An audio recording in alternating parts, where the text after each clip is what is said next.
नमस्कार, आप देख रहे हैं फ्रीडम 24 न्यूज। जिस तरह से संविधान दिवस के अवसर पर छत्तीसगढ़ के रायपुर में एक भव्य आम लोगों के साथ क्या हो रहा होगा, आप बताएं कि आम लोगों के साथ क्या हो रहा होगा। ये बड़ा दुख का विषय है मेरे साथियों। और आर्टिकल 18 में ये प्रावधान है कि उपाधियों का अंत किया जाता है। शिक्षा और सेना को छोड़कर उपाधियों का अंत किया जाता है। फिर आज जो है कई प्रकार की उपाधि कई लोगों को कैसे दिया जा रहा है, ये जो है संविधान के साथ अवहेलना है। संविधान के साथ आप अवहेलना कर रहे हैं।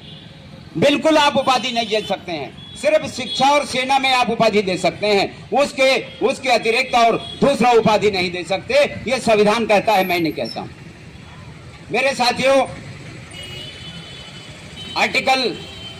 आर्टिकल 25 धार्मिक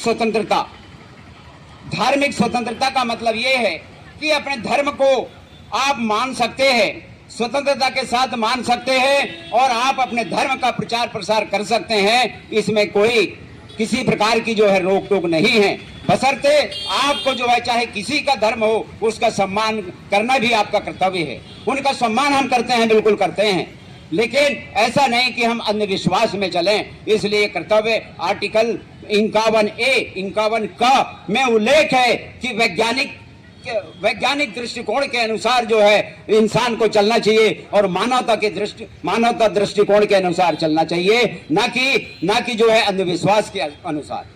मेरे साथियों, इस तरह से जो है संविधान में इतने सारे राइट्स हैं, वो तो जो है पशु पक्षियों को भी राइट्स है जो कर्तव्य में दिया गया है। पशु पक्षी के साथ जो है उनके साथ भी समानता का व्यवहार हो, उनके साथ भी सहानुभूति के अनुसार व्यवहार हो, यह उल्लेख है। मेरे साथियों, अब जो है फंडामेंटल राइट्स में आर्टिकल 32 जो है भारत के संविधान की आत्मा है। बाबा साहब अम्बेडकर कहते हैं कि आर्टिकल 32 जो है ये जो है भारत की संविधान की आत्मा है। अगर आर्टिकल 32 को अगर निकाल दिया जाता है तो आधा जो है संविधान खत्म हो जाता है। और उसका षड्यंत्र आज पूरे देश में आर्टिकल 32 को निकालने के लिए बड़ा षड्यंत्र रचा जा रहा है मेरे साथियों। और उसके लिए जो है आपको चाहे SC हो, ST हो, OBC हो, सबको कमर कस करके सामने संविधान के पक्ष में, संविधान के सम्मान में और संविधान के खिलाफ जिस तरह से जो है संघर्ष या भेदभाव किया जा रहा है उसके खिलाफ आपको खड़ा होना पड़ेगा। दिल्ली के जंतर मंतर में संविधान की प्रतियां जलाई गई और उसके बाद भी उनके ऊपर जो है देशद्रोह का कानून नहीं लगा। क्यों नहीं लगा? ये जो है बराबर जो है समानता के अधिकार का जो है ये अवहेलना है। इस तरह से जो है जब तक आप संविधान को नहीं बनाएंगे तब तक आप जो है डिग्निटी के साथ, स्वतंत्रता के साथ, सम्मान के साथ और जो है बहुत सहानुभूति के साथ जो है जीवन यापन नहीं कर सकते हैं मेरे साथियों। तो सरकार आपके संविधान से मिला है तो वो जो 2 लाइन और छोड़ दिए थे उसको मैं पूरा करता हूं। ना जिंदगी की खुशी इस बात को लेकर के मैं अपनी बात करता हूं।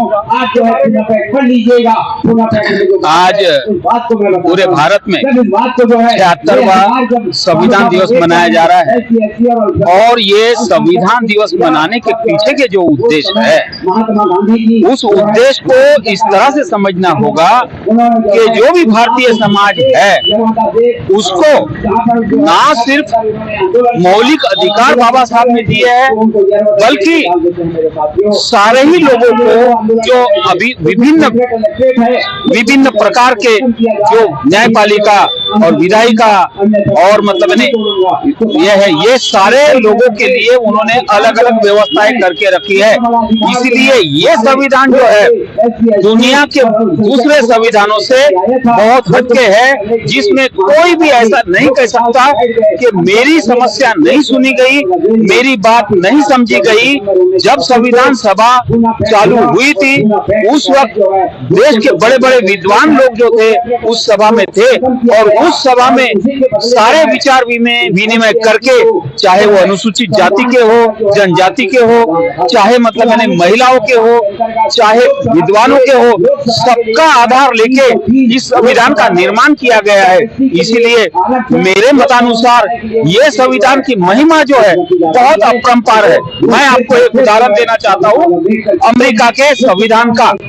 अमेरिका के संविधान को 125 साल होने के बाद उस संविधान में महिलाओं के अधिकार को निहित किया गया, लेकिन भारतीय संविधान की महिमा देखिए कि जिस दिन ये संविधान लागू हुआ उसी दिन हमारे बाबा साहब आम्बेडकर ने कोई भेदभाव ना करते हुए, चाहे वो महिला हो, पुरुष हो, किसी जाति का हो, चाहे वो ऊंचा हो चाहे नीचा हो, सबको एक समान अधिकार दिया है। और इसीलिए ये जो संविधान है आज पूरे विश्व में सम्माननीय है, आदरणीय है। और मैं ये कहना चाहता हूँ इस आपके चैनल के माध्यम से कि भारत के सारे लोगों को मेरी तरफ से सबको मतलब मैंने इसका अभिनंदन सत्कार कि हमारा ऐसा संविधान जो है दुनिया में कहीं नहीं है। मैं GS मेश्राम, भारतीय बुद्ध महासभा जिला कोषाध्यक्ष, रायपुर।